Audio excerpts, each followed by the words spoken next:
মাধ্যমিক জীবনের প্রথম বড় পরীক্ষা আজ ২রা ফেব্রুয়ারি থেকে শুরু হলো এবছরের মাধ্যমিক পরীক্ষা। শেষ হবে ১২ই ফেব্রুয়ারি। এবার পরীক্ষায় বসছে ৯ লক্ষেরও বেশি পরীক্ষার্থী। পরীক্ষার্থীদের যাতে কোনো রকম সমস্যা না হয় তার জন্য সব রকম প্রস্তুতি নিয়েছে মাধ্যমিক পর্ষদ, পাশাপাশি প্রস্তুতি নিয়েছে প্রশাসনও। আসানসোলের বিভিন্ন প্রান্তে স্কুলগুলিতে সকালে প্রায় ৮:৩০ থেকে পরীক্ষার্থীরা পৌঁছতে শুরু করেছেন। ঘন কুয়াশার জেরে বেশ কিছুটা অসুবিধার সম্মুখীন হতে হয়েছিল পরীক্ষার্থীদের, এমনটাই জানালেন কেউ কেউ। উল্লেখ্য, পশ্চিম বর্ধমান জেলায় মোট পরীক্ষার্থী ২৮,১৬৩, তার মধ্যে ছাত্র ১২,৬০২ এবং ছাত্রী ১৫,৫৬১। মানে এত সকালে তো করা উচিত হয়নি, কারণ মেয়েদের তো খুবই কষ্ট। মেয়েরা সকালবেলা উঠতে চাইছে না, রাত জেগে পড়াশোনা করছে।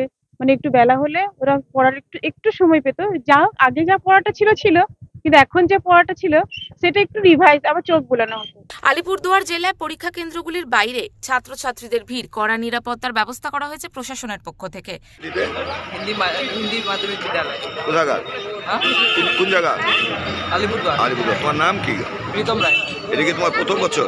হ্যাঁ।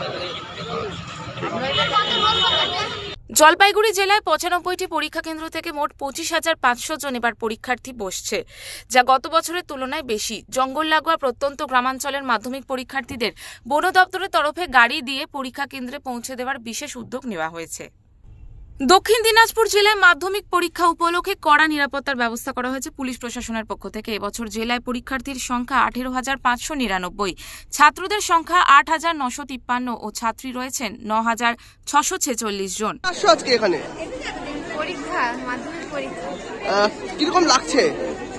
ভয় একটু লাগছে, তাও ভালো পরীক্ষা দিব। দক্ষিণ ২৪ পরগনাতেও সকাল থেকে দেখা গেল একই ছবি। বিভিন্ন সেন্টারগুলিতে ছাত্রছাত্রীদের ভিড়।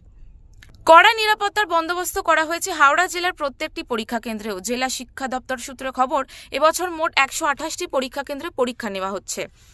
এবারে মোট পরীক্ষার্থীর সংখ্যা ৫৮,৬৩২, এর মধ্যে ছাত্রের সংখ্যা ২৫,৫১৬ এবং ছাত্রীর সংখ্যা ৩৩,১১৬। অর্থাৎ ছাত্রের তুলনায় ছাত্রীদের সংখ্যা অনেকটাই বেশি। এছাড়াও যান নিয়ন্ত্রণে ট্রাফিক পুলিশের পাশাপাশি সিভিক ভলেন্টিয়ার এবং ট্রাফিক হোমগার্ডের ব্যবস্থা করা হয়েছে।